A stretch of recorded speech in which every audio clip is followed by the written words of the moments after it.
Now on the History Channel, stories from the pages of time.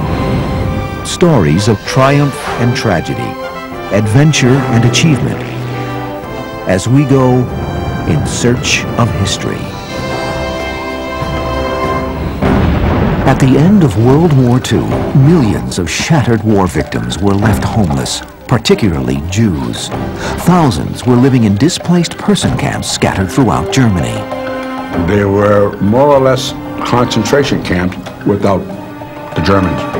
The Jews saw Palestine as their best hope, but a determined British government fought to prevent them from going there, even if it meant a battle on the high seas. They were fighting for their lives. In a decisive confrontation between the Jews and the British, 4,500 refugees packed aboard a war-torn steamship called Exodus 1947 attempted to run the British blockade. Witness a journey of destiny that changed the world as we go in search of history for Exodus' desperate voyage.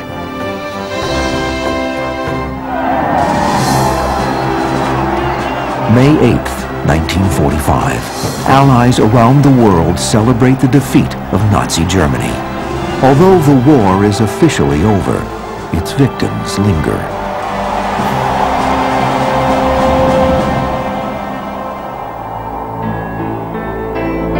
Nearly 8 million displaced persons wander the devastated European landscape, including hundreds of thousands of Jews who somehow survived the unthinkable torment of Hitler's concentration camps. Many of these war-weary survivors return only to find their homes or villages destroyed and their beloved families missing or dead. They had nothing. There was nothing. It was all gone. And there's so many stories of the current residents looking at the survivor who probably knew this person, interacted with them on a regular basis prior to the war, and would look at them and say, "Oh, a ghost. A ghost has come here to see us."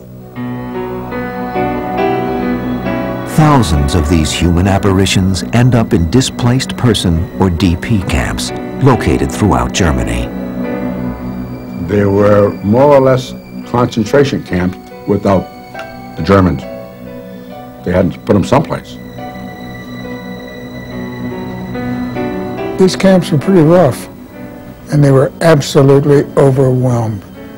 More people than they could possibly handle. These vanquished refugees long to forge a new life, far from the ravages and tainted memories of Europe. The answer for many is Palestine, the Holy Land from which their ancestors had been exiled more than 2,500 years earlier. But the distant shores of this promised land seem more like a wistful dream than a reality. Great Britain has controlled Palestine by mandate since 1922 and still struggles to solve the vexing problems of conflicting demands between the local Arabs and Jews. There's a number of factors why the British are concerned about the Jews going to Palestine. They want to make sure that the Arabs are happy because of the value of oil. They want to maintain their prestige as their empire is falling, and they don't want to be bullied by these upstarts, as they see them, trying to dictate to them, how they should control this area. The British end up siding with the Arabs and create a stringent government policy that allows only 1,500 Jews to emigrate to Palestine each month. When this policy fails to stop illegal immigration, the British instigate a naval blockade, capturing renegade vessels and forcing their passengers to DP camps in nearby Cyprus. A situation that proves untenable to Jews who fervently believe that Palestine is their rightful homeland. Attempts by Jews to reach Palestine didn't begin with the end of the war. Since 1934, ragtag groups of pleasure boats and merchant ships have attempted to land Jewish immigrants there with very limited success. But once World War II ends and the full horror of the Holocaust becomes public, efforts to get Jews to Palestine pick up steam. In July 1945, David Ben-Gurion, president of the Jewish Agency, meets with a group of businessmen in New York City. They agree to fund a number of secret operations. Hopefully with the ultimate goal of pressuring Great Britain to give up her mandate, partition if you need to, but let the Jews have their independent state. One element of the plan includes a clandestine nautical campaign to flood Palestine with waves of immigrants in a kind of floating underground railroad. To organize and coordinate this campaign, Ben-Gurion funnels money to the Haganah, the Jewish underground military resistance force whose mission is to land thousands of immigrants in Palestine by any means possible. Haganah agents were already in the United States, searching for retired or ready-for-scrap ships to assist in breaking the British blockade. Most of the boats the group buys are small, with limited passenger capacities. But as the Underground's agents comb the eastern seaboard, they discover the perfect vessel for their mission of hope. It is the dilapidated hulk of a steamship called the President Warfield, named after its original owner, Solomon Davies Warfield. When In Search of History continues, a ravaged World War II veteran returns to service. I took one look and I said, "Are you kidding? You expect that to go across the Atlantic? Who the hell is going to take it?" He said, "You are." I said, "I got to be crazy."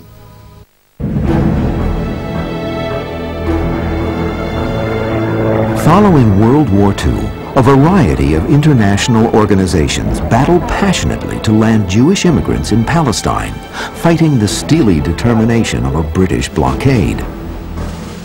Jewish activists resurrect an unlikely hero to assist in their struggle in the form of a war-torn steamship named the President Warfield.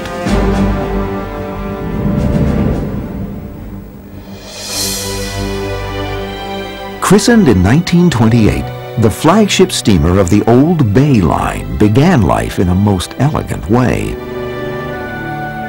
President Warfield came along at the very climax of the steamboat era on the Chesapeake Bay. This era was something as glamorous, as romantic as anything that ever happened on the Mississippi River. I rode that boat as a young man. I learned to dance aboard that boat, as a matter of fact, and so I knew her well. And most people in Baltimore loved her very deeply. When World War II erupted in Europe, a large contingent of recruited merchant and passenger ships performed combat duty, carrying supplies and troops in the Allies' fight against the Nazis. In 1942, the U.S. military drafted the President Warfield into service under the Lend-Lease program with Britain. To prepare her for battle, the Warfield's once elegant interiors were torn out. She had additional steel plating and reinforcements all around so that she would be able to withstand better any possible negative encounters with the enemy. And of course painted that awful drab navy gray, and it was very difficult to believe that it was the same ship.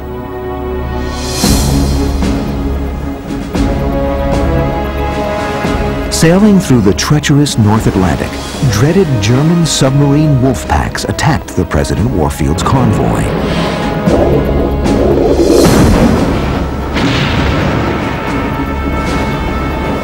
Direct torpedo hits destroyed several of the ships under escort. But the President Warfield escaped disaster when a torpedo missed her hull by less than 50 feet. During the war, the Warfield was first converted to a floating barrack ship and played a key supporting role in the D-Day invasion. She became a training ship for amphibious operations for the initial landing in Normandy, and subsequently became a control ship off Omaha Beach at the Normandy landings.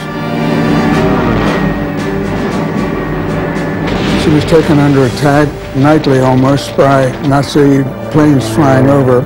Some of them dropped mines, and vessels around her exploded right around her. And she endured a lot that went on, and somehow came out of it. At war's end, the Warfield hobbled home to Chesapeake Bay, where her owners decided her sailing days were over.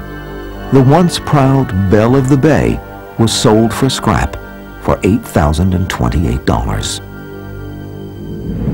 It is now late 1946, and agents for the Haganah, the Jewish underground, hear about the Warfield and determine that they can convert her into a perfect blockade runner for their Palestine operations. She cruised at 14 knots up and down the bay, but she was capable of 17 or 18 under full steam. She could go like the wind for her size. More than that, she could accommodate a lot of people. Suddenly, on November 4th, 1946, the Weston Trading Company boldly steps forward and pays an astounding $50,000 to rescue the Warfield from the scrap heap. In reality, the Weston Trading Company has been created by the Haganah as a front in order to avoid arousing British suspicions. Resting at a Baltimore dock, the rusted, rotting ship needs a complete overhaul. A volunteer crew consisting primarily of American Jews tackles the job while attempting to keep their work hidden from the eyes and ears of British agents. One passionate recruit is 20-year-old World War II Navy veteran Bill Millman, a Massachusetts native who believes it is his duty as a Jew to serve on this vital mission. But he didn't think much of the ship sitting before him. It had nothing. No lights, no heat, no life-saving equipment, but plenty of rats. I took one look and I said, are you kidding? You expect that to go across the Atlantic? Who the hell is going to take it? He said, you are. I said, I got to be crazy. The crew commences an extensive overhaul to make the Warfield seaworthy for her final trip across the Atlantic. Among them is 23-year-old Normandy veteran Bill Bernstein, who quits medical school and joins up to quench his thirst for adventure. Bill Bernstein was a sweetheart. He was playful. He had a sense of humor. We joked around a lot. I don't think there's anybody on the ship that ever had a bad word to say about Bill. Just before the ship leaves port, Bernstein writes his brother, expressing doubts about the inexperienced crew. We have everything aboard except sailors, he notes. Crewmate Nat Nadler grew up in a poor Jewish section of Brooklyn and was shocked to suffer rabid anti-Semitism from fellow soldiers in his World War II Army unit. Now aboard the Warfield, Nadler echoes Bill Bernstein's concerns. There was 35 in the crew of the ship. There must have been 70 different opinions of anything that came up. But there were only 5 professional seamen on the whole ship. We were young, brave, and dumb. You had to be to do what we did. On February 25th, 1947, the ship set sail for Europe under the command of Haganah Captain Ike Aronowitz. But 75 miles out, disaster strikes. A severe storm nearly sinks the Warfield, and she limps back to Norfolk for repairs. To add to the problems, her mission is now front-page news. As it turns out, British intelligence agents had already learned about the preparations to make the Warfield a blockade runner. 4 weeks later, when the ship is seaworthy again, the British shadow the Warfield as she makes her next attempt across the Atlantic. There is no doubt at all that the British knew exactly what the ship was up to. It was a pattern with which they were all too familiar. And there were many attempts along the way to halt them. And by fluke and circumstances, the British were not able to. Britain's frustration at its ineffectiveness so far boils over in the person of British Foreign Minister Ernest Bevin. The blunt and bullheaded government official believes that Britain must side with the Arabs who control precious oil. Bevin takes on illegal immigration as his personal crusade. When Bevan learns of the Warfield and its capacity to carry thousands of illegal immigrants, he demands that the ship be stopped at all costs. The Warfield's first mate is Bernard Marks, a Navy veteran from Cleveland who dropped out of college to join this crusade. We had a very dedicated enemy in Ernest Bevan, but this wasn't their country. This was our ancient country. But the British in those days were imperialists, and they thought literally the sun never set on them. A game of cat and mouse plays out between the ship and British intelligence operatives for the rest of the journey. Britain denies the Warfield's crew a chance to refuel in the Azore Islands, but under the dark of night, the crew steals some fuel and sails on. The Warfield finally reaches port in Italy. Under the watchful eye of British agents, carpenters refit the ship to accommodate thousands of future passengers. It took us a few months to convert the ship. Normally it carried 350 people. We converted it to carry 5,000 people. We built shelving all over the ship for the people to lay, and we allowed maybe a couple of feet for each person in width as their place on the ship. Marks helps prepare the ship's defenses in anticipation of a potential attack. We enclosed the promenade deck in wire mesh, and we closed off anywhere the British could get on the ship below the hurricane deck, the boat deck. We also took a fire hose and connected it to the preheated oil of the boilers. When they came aboard, we'd spray them with hot oil. Keep them off. At the same time, Haganah agents are rapidly gathering thousands of Jews from the closest displaced person camps in Germany and Poland, preparing them for a rendezvous with the Warfield. The Warfield arrives at the small French port of Sète on July 9th. That same evening, a race against time ensues as a caravan of Haganah trucks transports 4,554 immigrants to the docks, 1,600 men, 1,282 women, 1,017 teenagers, and 655 children. The crew loads the refugees as quickly as possible, hoping to depart for Palestine before they are stopped. British Foreign Minister Bevan is in France attending a conference when he learns of the Warfield's impending departure. Whereupon Bevan turned to Bidault, the French foreign minister, and said, "This is an outrage. You have got to stop that ship, no matter what." When In Search of History returns, the President Warfield transforms into the Exodus 1947 as her passengers and crew violently confront the formidable British Royal Navy. Everywhere you looked, it looked like the Normandy invasion, for God's sake. July 10th, 1947. At the French port of Sète, 4,554 Jewish refugees, along with the crew of the steamship President Warfield, brace themselves for their illegal run to Palestine. But British Foreign Minister Ernest Bevan, learning of their imminent departure, pressures the French into ordering the ship not to leave port. With French officials coming down the dock, the crew of the Warfield boldly decide to make a run for it without any navigational help. They were going to risk it. So even without a harbor pilot in this tight, difficult channel to have to navigate, Bernie Marks rips off his clothes and jumps off the side of the bridge. And cuts off all the chains and things anchoring her down her mooring lines. It is after midnight when bosun's mate Bill Millman maneuvers the ship without the aid of tugboats through the maze of the harbor. Then comes a heart-stopping encounter when the ship runs aground on a sandbar. We didn't think we were going to make it. Down the causeway is coming the French police, and in front of us is a French pilot hollering at us, "You can't go out." Meanwhile, I jerked the ship back and forth like an automobile stuck in snow.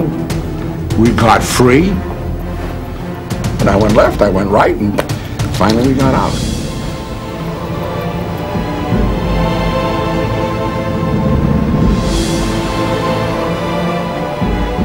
When I woke at dawn, we were in free water. And who was there to greet us? The British fleet. The British cruiser Ajax and 5 destroyers. The menacing silhouettes of the shadowing warships don't cloud the hopes of the war refugees or the crew. They believe they have an edge over the British, if only because of their sheer numbers. If anything terrible happened, they would have the blood of 4,500 refugees on their hands. And these people, I believe, understood that. Far better to die in the cause of liberating Eretz Israel than to be sitting and languishing in a DP camp, no matter who was running it. The trip is expected to take 10 days. The living conditions are unspeakably severe, given that more than 4,500 people are crammed aboard a ship originally built to carry fewer than 400. I would tell you that human beings, when they're crushed in together under those conditions, smell terrible. Much worse than animals, but they fared very well. The morale was very good, although a lot of them got seasick. And a massive case of diarrhea broke out, and they had one awful mess aboard that ship with this very primitive system of sanitation, trying to take care of it. So it got to be a major problem. The first death occurs 5 days out when immigrant Polya Abramovich dies during childbirth. She is laid to rest at sea, with the ship's crew acting as her honor guard. And there was formal burial at sea with the Magen David, our flag, on the body. I remember holding back the flag as the body slipped into the sea. I'd like to think it was the first formal burial at sea on a Jewish ship with a Magen David on our masthead. I carried the flag back up to the bridge. I was crying. Meanwhile, the ship steams on toward Palestine. The Haganah tells the crew to strand the warfield in the shallow waters off Tel Aviv. The immigrants could then swim or row to shore and disappear into the crowds on the beach. Haganah officials also radio Captain Ike Aronowitz that the ship has a new name, Exodus 1947. The Exodus heads south for 9 days, tailed constantly by a half-dozen British warships. Suddenly, on July 18th at 2:42 a.m., with most on board asleep, the British launch a surprise attack. The floodlights hit us from all sides. God, it looks like they could almost pierce you, go through you. And over the hailer, they told us to heave to, and that we were now in Palestinian waters and that we were under arrest, which was a damn lie. It was 30 miles out. Although they are in international waters, the British destroyer Childers rams the immigrant ship, and hundreds of British soldiers prepare to board the Exodus via specially built wooden platforms. Under the proudly unfurled blue and white Zionist flag and a sign that reads Haganah Ship Exodus 1947, the battle begins. They can only board us from the top deck. Everything else was boarded in. They would jump aboard, we would rush them. Some of them would fire their machine guns. I remember one as we were charging him, he took his machine gun, threw it over the side, took his helmet off, and jumped over the side. Another one, I jumped him from behind, grabbed his helmet, I was choking him, I threw him over the side.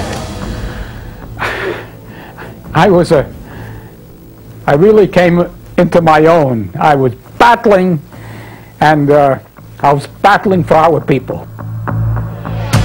By 3:05 a.m., only 6 British soldiers managed to penetrate the warfield's homemade defenses. They scramble on board, attacking with tear gas bombs and bludgeons. The refugees and crew fight back with whatever they have at hand. We were throwing rocks from our ballast, potatoes, canned food. It's pretty dangerous. You get hit in the head with a can of meat or something. They can do a little damage. The British moved to take control of the ship's wheelhouse, where Bill Millman and Bill Bernstein are standing guard. They came right into the wheelhouse. And Bill Bernstein tried to fight him off with a fire extinguisher, got clubbed in the head, passed out. We dragged him into the captain's cabin. Seeing his dear friend critically wounded, an enraged Bill Millman returns to the wheelhouse. And he started fighting with the British Marines. He grabbed one by the neck. He picks him up over his head. He's dragging him outside. He wants to throw him over the side. The other British Marine took out a .38 revolver, Webley, shot him in the head. The bullet hit his jawbone right here, luckily. Shattered his jawbone. Had it not hit his jawbone, he'd be dead. The Exodus crew had built a second wheelhouse hidden in a lower deck that allowed them to maintain control of the ship if attacked. During the fierce all-night struggle, the Exodus darts among the British ships and is rammed more than 50 times. The British are stunned by the ferocity of the immigrants' defense of their freedom ship. The British were actually scared. The refugees were all over the place. And God, they became monsters. They wouldn't take any crap from the British. It was like the British were the Germans. They were fighting the Germans. They were fighting for their lives. They were given a chance to fight. But the odds are against the refugees. As dawn approaches, Bernard Marks meets with his onboard Haganah agents and Captain Aronowitz. I told him, it's time to give up this ship, give up this nonsense. We're not going to break through. Everywhere you looked, it looked like the Normandy invasion, for God's sake. There were so many of them. The Exodus 1947 surrenders. To protect his Haganah compatriots, Bernard Marks falsely introduces himself as the ship's captain. Marks and 3 others are arrested and charged with aiding and abetting illegal immigration. The battle lost, the British order the renegades and their ship to dock at the Palestinian port of Haifa, where an uncertain fate awaits all on board. When In Search of History continues, a surprising turn of events stuns the world. 1 day passed, 2 days passed. We were talking among ourselves. He says, where are these bastards taking us?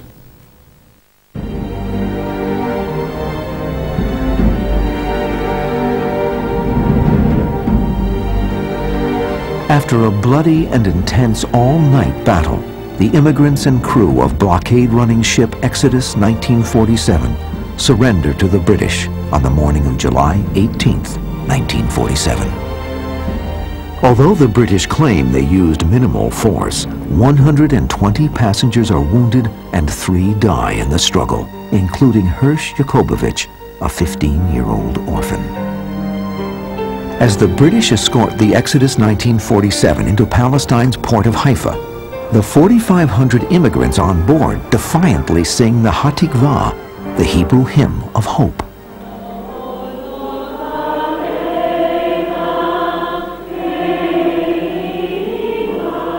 Our hope is not yet lost.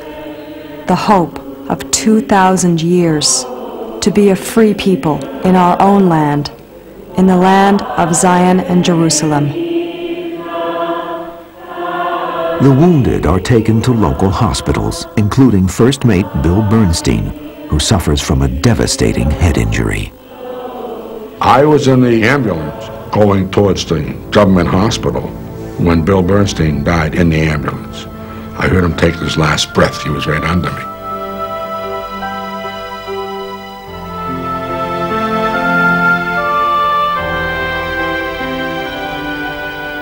I cried. I loved the guy. I cried. He was that type of guy.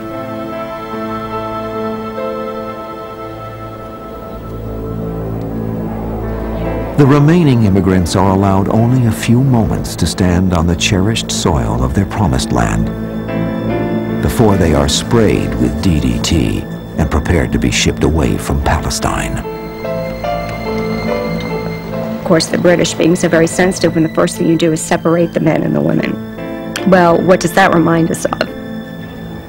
The British forced the refugees onto 3 prison ships: the Runnymede Park, the Ocean Vigor, and the Empire Rival.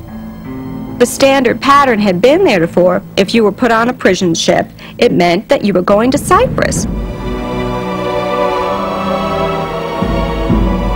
Now prisoners, they watch helplessly as the shores of Palestine recede into the horizon. One day passed, 2 days passed, and I was with some of the crew members. And we were talking among ourselves. He says, "Where are these bastards taking us?" They are presumed en route to the displaced person camps in nearby Cyprus, where more than 25,000 illegal immigrants are held. But British Foreign Minister Ernest Bevin makes a decision that astounds the world. He was going to show those dirty bunch of Jews, "We're going to put you on those prison ships, and we're not going to take you to Cyprus. We're going to take you back where you came from. We're going to let the French choke on you." Bevin believes this provocative plan will crush all immigrant spirits and abort any future attempts to pierce the British blockade. A stunning surprise, however, awaits the British. On July 28, 17 days after leaving French shores, the immigrants aboard the prison ships arrive in Port de Bouc, France. But instead of meekly disembarking, the immigrants steadfastly refuse to leave the ships. Well, guess what? French government says, "Oh well, Britain, it's your problem. It's your making. We are not going to forcibly remove anyone from the ship." Attempts to starve the immigrants off the ships by the British fail. A stalemate lingers on for several tension-filled weeks. Most of the refugees, 99% of them, stayed right on those ships and refused to leave. And there in the sweltering heat of Port de Bouc, they sat and sat and sat. Many of the 4,500 immigrants had endured the agony of the Nazis' concentration camps. The state of affairs on the 3 prison ships evokes similar painful memories. The refugees told us that the conditions were worse than they were in Auschwitz and Bergen-Belsen and all the places. We used to get 2 meals a day. The evening meal was potato soup. And guess what was swimming around in the soup? Maggots. After a while, you just eat your soup, maggots and all. The world press chronicles the events as the standoff continues. The immigrants again raise the blue and white flag of Zion, this time stained with the blood of 15-year-old orphan Hirsch Yakubovich. Then sing the Hatikvah. They attempt a 24-hour hunger strike, raising a banner to the world that reads, "Open the doors to Palestine, our only hope." The standoff lasts 1 month. In that time, only 130 of the 4,500 refugees leave the ships, and those that do are either sick or disabled. One 18-year-old girl speaks for those who remain on board when she exclaims, "I'll die here, but I won't go down." The immigrants make a banner combining the Union Jack with the Nazi swastika, saying the British are the new Hitlers. Well, after a month of this, Britain couldn't take it anymore, and they decided, all right, we'll put an end to this. We'll load them all up, and we'll take them back to the real point of origin, put them back in Germany, where they belong. It is September 7th, 1947, when the prison ships arrive at a British-occupied dock in Hamburg after a 17-day journey. Only half of the passengers disembark peaceably. Finally, British soldiers board the ships and force the remaining immigrants off, wounding many in the process. In a tragic twist of fate, these 4,500 displaced persons, hoping to begin new lives far from the memory of Hitler's tyranny, now stand on the dreaded soil where their ancestors and relatives had been ruthlessly exterminated. When In Search of History returns, the fate and legacy of Exodus 1947, her passengers and crew. I think many people came to realize that the Jews aren't going to be free and they're not going to be safe until they have their own homeland.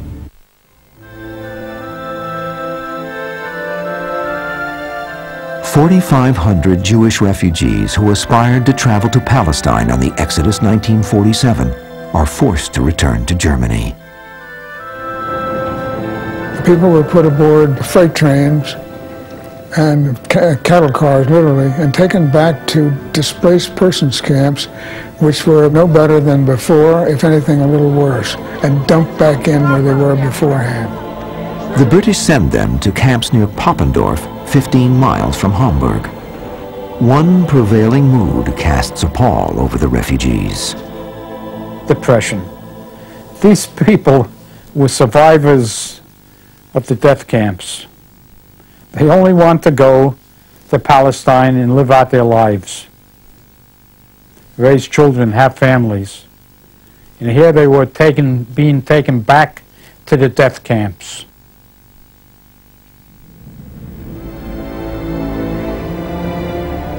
When interrogated at the camps, the refugees give their names as Charlie Chaplin or Greta Garbo and answer most questions with one forceful word: Palestine.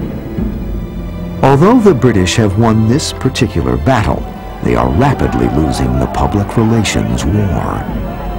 The international outcry was enormous. The whole press had heard of this by now. It was all over the world. Headlines were a foot high in New York. The undaunted Jewish underground, the Haganah, makes new plans to expedite the immigrants' return to their Holy Land, even providing a special certificate granting each Exodus 1947 passenger priority status on future ships. And there was their picture, and then there was like a little official seal, and said Exodus 1947. It said that this, certificate entitles you to entry into Eretz Israel because of your, experience on Exodus, blah, blah, blah. Then in the corner, there's a number. Nowhere on any of these certificates do you ever see a person's name. All of this, and they are still a number.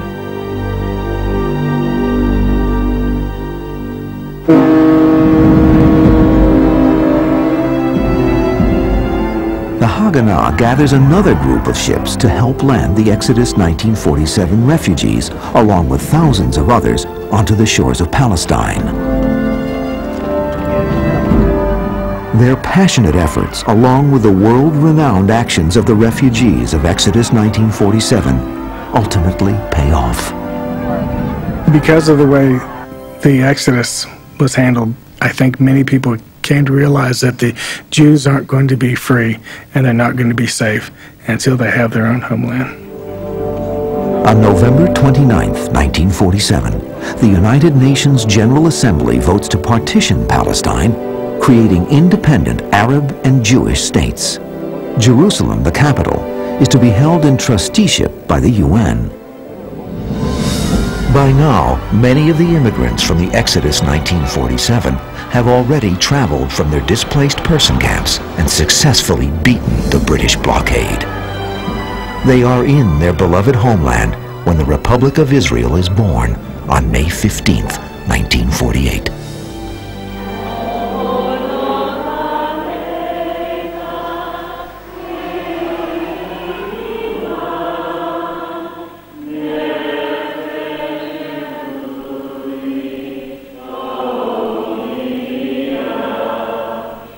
After his charges for aiding and abetting illegal immigration were dropped, Exodus first mate Bernard Marks eventually returned to Ohio, where he married, had one son, and worked in real estate.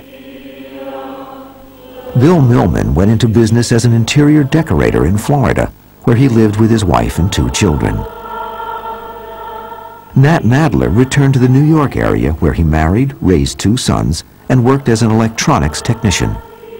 Their experiences aboard the Exodus 1947 remain close to their hearts. I helped establish the State of Israel. When I think of it, I don't believe it. I just don't believe it. But it happened just the way I'm telling it to you. On August 26, 1952, at the port of Haifa, the Exodus 1947 catches fire and burns to the waterline. Plans to make her a floating museum die in the smoldering embers. But her long and storied career as a pleasure ship, British ally, British enemy, and Jewish resistance fighter leaves an emotional legacy. One of the most lasting impressions is the tenacity of the human spirit. That no matter what, if you've got any breath in your body and any will in your soul, you will persevere. Because even if your existence and experiences may seem to be for naught, remember there is another generation there, and you must always be mindful of the future and to be very aware of your history and to learn from it. Some claim Exodus 1947 is a ship that launched a nation, but she is also a vessel that symbolizes hope, perseverance, and dreams. The quest for freedom is a fragile flame that sometimes burns brightly and illuminates our way when we travel in search of history.